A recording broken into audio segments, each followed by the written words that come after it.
Support for Kalamazoo Lively Arts is provided by the Irving S. Gilmore Foundation, helping to build and enrich the cultural life of Greater Kalamazoo. I'm Shelley Irwin, and welcome to Kalamazoo Lively Arts, the show that takes you inside Kalamazoo's vibrant, creative community and explores the people who breathe life into the arts. Today, we meet potter Catherine Stasevich and see how her unique pieces are influenced by nature. Then we go behind the scenes with a group of local artists known as the Last Gasp Collective. But first, we sit down with Jessalyn Leach, a woman changing lives in her community through the art of spoken word.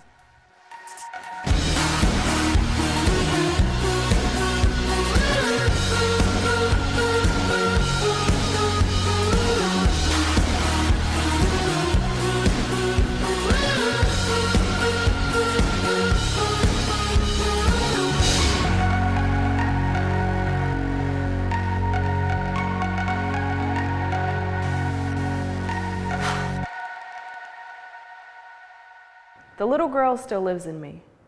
She still smiles sunsets and cries tsunamis. She still shines twinkle twinkle at midnight, nothing but starlight, star bright when she looks at you. The little girl still lives in me. She breathes through nostrils that have not been bloody, speaks through the mouth that has not been kissed, dances with limbs that have not been bruised at the hands of other people. The little girl I used to be still lives in me. She is still innocent, still untainted, still wrapping people around her pinky finger and still crying when they leave her. But I'm not that little girl anymore. No, today I am woman. Crafted from Mother Earth's hands, molded from past and present, I am woman.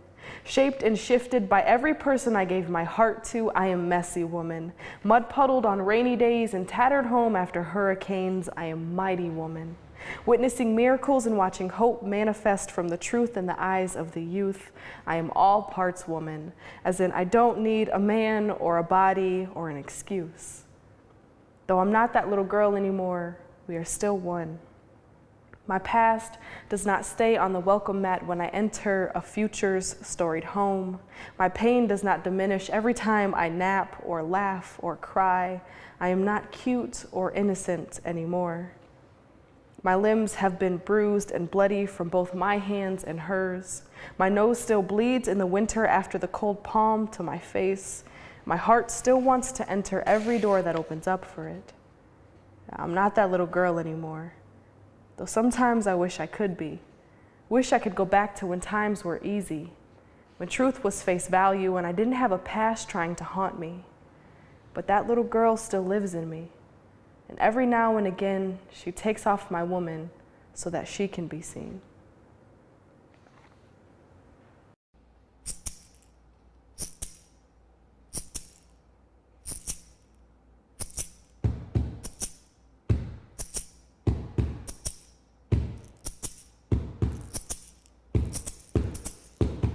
When I was in high school, there were a lot of things that I was struggling with that I didn't necessarily tell my peers, my friends, so I always opened up to my journal. It's really funny to me now because I started writing raps, and then I realized that like all my raps are about love and heartbreak, and so I just switched to a softer medium, which I found in poetry, and so far it's been a really great fit. I will be here at Fire every first Friday, banging on a drum. There's a drum box that I love to just create sounds with, and I let other people kind of add their voice. And I'll be here reading poetry. Transitioning from the written word to spoken word poetry was really cool and really scary. Basically, I just got an opportunity to perform my written poetry on stage and share it in front of many people. My favorite moment and experience was 2015, the annual celebration of success through Speak It Forward. I performed a poem that highlighted like struggles I had with my mother, and it was a really hard journey and a really hard process to get there. But once I performed that poem, and I did so with like the most grace, like I've never been more graceful, when I left the stage, I felt all of that weight still there. I felt like I could walk away from all of the pain that had caused me. And there was a woman who came up to me after the show, and she just thanked me for highlighting that story because she had a similar experience and she had never heard the story told in such a beautiful manner. And so just, finding those points of connection and knowing that I really did impact another person's life, it made me feel like this was what I was set here to do.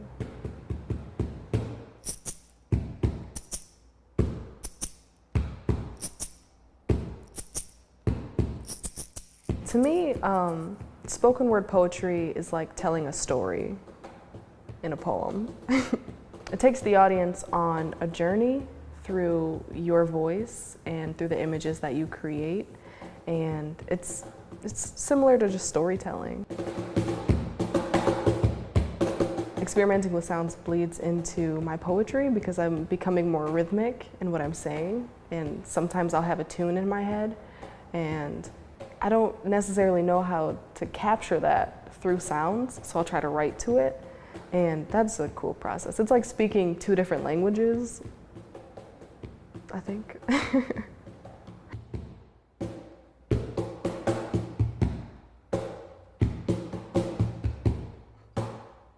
You don't have to be a poet to write poetry.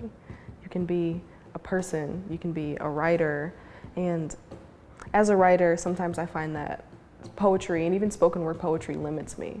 So I come back to the fact that, wait, I'm a writer first. So I have the tools to write. And so I just want to encourage anyone who is, wants to write or needs to express, needs an outlet, to pick up a journal or a piece of paper or, write on a wall, some type of expression, because I believe it's important and it's healthy. And to not feel so pressured for it to be so perfect, because poetry is never perfect.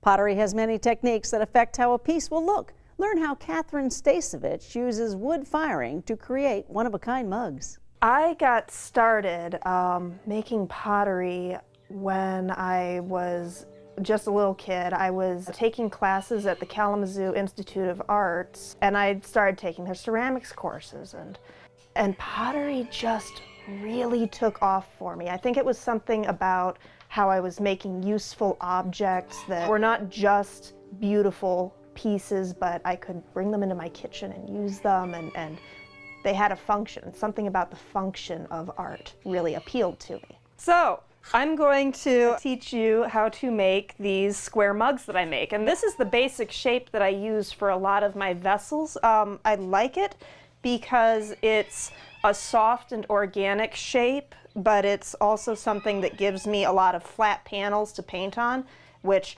flat makes a big difference as far as painting goes. So I start out with a flat slab of clay that I cut into these crosses using a template that I made. A simple template. It's a piece of cardboard. And I give it a little bit of movement so that it's not just a machined looking, square cup, by rolling these arms out in sort of a way that it's an even way, but it makes it a fairly uneven pattern. You can see how these are moving as I roll down the clay. And the firing I use is the wood firing, and that really makes these vessels blossom.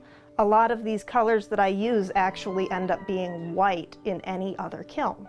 So that's a really cool thing, that this is the only kiln I can use that makes such vibrant colors. I was really drawn to the community of firing high temperature kilns and the excitement of stoking big, huge logs into the front of this kiln and having the flames rush out to try and eat my face while I'm firing this kiln. It's a real rush to be doing this, and I love doing it. I love seeing the wild variation that comes out of the kiln. I get more variation and surprises in my colors in this firing type than you do in a low fire or an electric kiln or even a gas kiln. I have this silicone hot pad that I picked up in a kitchen store that has this nice concentric circles pattern. I like this pattern because it gives me sort of these nice ground lines, or if I want to do something that's a water theme, it kind of makes the ripples and the waves in the water. It's a really versatile pattern. And I just put that in the center that's going to be the bottom of my cup. And I give it a good whack. And it gives me a nice pattern there that, you know, goes up the sides a little bit so that it makes an uneven ground form. I'm really inspired by nature when I make my work. I tend to work with landscapes that I've either lived in or visited and that have really connected with me, and I like to focus in on the plants and the animals that live in that landscape, and I'll try and build a vessel around, say, maybe a species of duck. So these little guys, they winter over in the brackish waters of North Carolina, and they forage for shrimps and crustaceans and shellfish. And so I started out with the idea of, I'm going to make this casserole about these ducks. And I built the whole landscape around those two ducks on the casserole. So then we fold up. And I get this corner to come together, and I pinch it together on the outside. I got my creativity and my ability to make from my mom. She always made when I was growing up, and she'd go from, you know, one medium to another. She did a lot of embroidery when I was really young, and she switched to some, you know, craft painting, and she started working with mosaic glass. And when I fell into ceramics, I knew that was something that she would really love to do too. So I told her, hey, you should take a ceramics class with me. You would be totally into this. And she was. She fell into it really, really hard, and it's great being able to do this with her. So then I like to take away these sharp, kind of messy looking corners. It makes a little bit more of a finished look to the cup, you know, makes it a nicer surface to paint on too. So I just take my knife and I just cut those edges off. I leave a little bit extra at the bottom, and then I clean up my top. I don't do it in a really square way. I like to kind of follow the line that's created by the uneven sides. So this one's going to have one corner that's up really nicely, I can tell already. And we have a pretty nice mug. Mixing classic instruments with hip-hop and soul, the Last Gasp Collective is bringing new and lively music to the Kalamazoo arts scene. We sit down with a few members to hear about its history and roots. Now take your last gasp for the thoughts that make you dark, that cloud your heart, and breathe them out, and reach yourself before they use doubt. So let me hate it and naysayer, cause shine and spread your wings, baby. And feel the wind beneath it, you can achieve it. Please believe it's our one and only do right exam. The architect with the master plan, now go and get advantage. It wasn't even a collective when it got started. It was me and Drew, and we called ourselves Bit of Sun. That's his last name and my last name fused together. Jackson, Mobita, so we took the beat of, yeah, Beat of Sun, and it was just us, like, I'd make beats like on FL Studio, Fruity Loops, and then he'd sing on them, and I'd sometimes rap on them. It started just your typical people in their bedroom with the interface, recording stuff in the closet, and then, yeah. We didn't even have interfaces or recording stuffs in the closet to start off with. I remember him sending me beats on my cell phone, and I'd record it right back in my vehicle. I'd sing it in my phone and send the file back to him, through some Dropbox we used to use. It was so, like, not very technical at all, but that's how it really started. So I'm gonna ride it till the wheels fall off it. At least that's what the old folks say. Nowadays we roll up all our problems and hopes that they blow away. Young black and about my business, can't tell me this ain't no target. Stop lifting at the target. You talking hard times, don't get me started. I'm 24 years old and I still get caught in. I've been trying to make a name for myself since I can remember. Still that snotty-nosed, nappy-headed country choir boy from Calvin Center. I've been feeling like a force that can't be reckoned with. Don't ever let your left hand know what your right hand working with.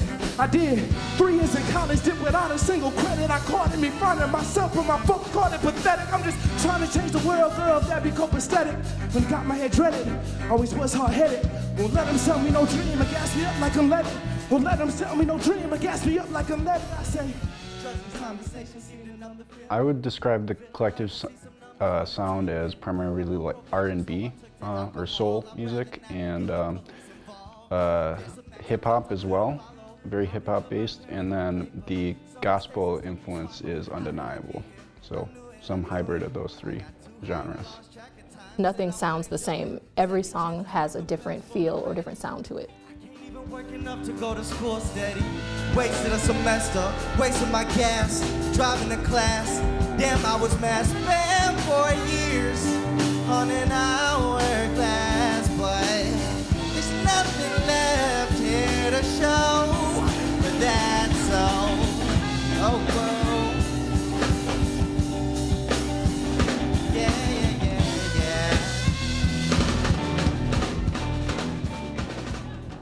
We were just making music for fun originally because we just thought, you know, it's something that we've always done growing up. We were raised in the church and we decided to continue making music that way and performing, so we were used to it a little bit, but we evolved probably when we first came to Kalamazoo, and Jay moved up here for a job. Selling cars. Yeah. He met some buddies up here and we changed our name. I really hated the name change at first. I remember it like it was yesterday. We were at a bar and they said, we're not gonna be Bitter Sun no more. We're gonna be Last Gasp. And I said, what is that? But I like it now. Because we wanted it to be a collective. Like, once we came here, we met a bunch of different artists, a bunch of different people we saw had the same passion, the same dream to be performing artists and get paid to do it. So we're like, okay, well, we want to include them too. So it's not fair to them if they're running around with our last names as a title. At that point, it wasn't just the two of us anymore. It was a bigger picture. It can't be so difficult, yeah. It can't be so difficult, yeah. Now that trapping is all the rage, and conscious ain't what pays. Can't stop making beats that sound just like this blaze. I'm like a runaway slave, my parents praying it's a phase. Don't tell me, don't remind you of all the minutes and days. How quickly we all managed to abandon our innocent ways. Ancestors was Neanderthals in the caves, and ain't too much change, cause look at you, a brother in a cage. Wonder why the politicians answers all our questions so vague. Don't trust Democrats, Republicans, they all in cahoots. Villains disguised designer suits, assigned to slave our whole lives, just assigning them same suits. I would not compromise. A part of that case will comprehend. I was adopted by the drummers and my mama had the problems. And I'm 23 and I got all them same problems. I've been so caught up in the act, I don't know me no more. You see my kid in 6 months trying to hurt me to my core. Is he rap like this?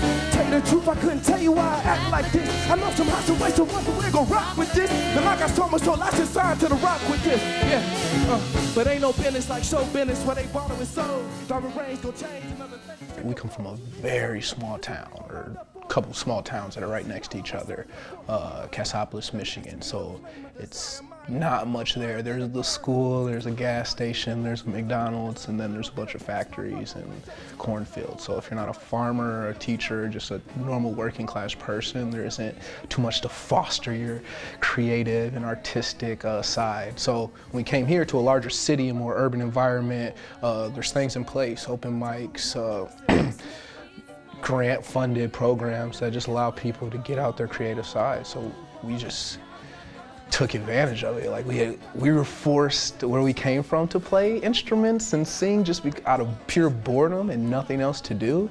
And we just made what we had out of what we had. But then we came here, it's like, oh, we can really do this. Like they're supporting this. There's an appreciation for it. Yeah, they appreciate it here. So like that gave us even more like, go do this, go get them. And then we open mics. We just started running into people. And yeah, it went from there, meeting different vocalists, meeting guitar players, meeting piano players, people who, like, I love making music more than anything in the world. It's like my #1 thing to do. And I would meet people who like shooting video as much as I like making music, or I would meet someone who liked drawing as much as I like creating music. So that was like amazing. I was like, see, we can make this happen, man. You draw the cover, you shoot the music video, I make the music, and like we can make our own thing here. Yeah. So Kalamazoo made me realize that that was doable and not some far-fetched, crazy thing that they tell us in the country not to even think about.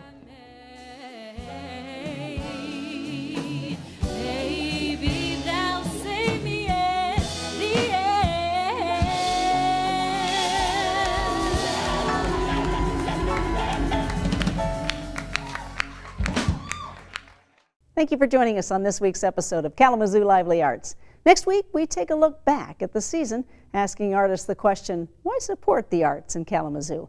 We leave you tonight with the band Rah Rah Riot performing their song, Need Your Light, at the 2016 Audio Tree Music Festival in downtown Kalamazoo. I'm Shelley Irwin. Have a great night. Afraid that you'll make it back to your house. Walking alone at night, I always get nervous. I passed your street, your room was dark. I didn't ring your door, didn't want to wake you up. But you know I'd walk the line, 'cause I can't see nothing without your light. Lift your soul, and I still got your toothbrush. You always kept your hair dirty on purpose. Oh, you know I walk the line, 'cause I can't see nothing without your light. I need your light, I need your light, I need your light, I need your light, I need your light, I need your light, I need your light. 'Cause I get worried sometimes if I left you behind, you get eaten alive. Better see you now. I get worried sometimes. Little love of mine, if I left you behind, you get eaten alive. For you know I walk the line, 'cause I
Thank you guys so very much. Good night.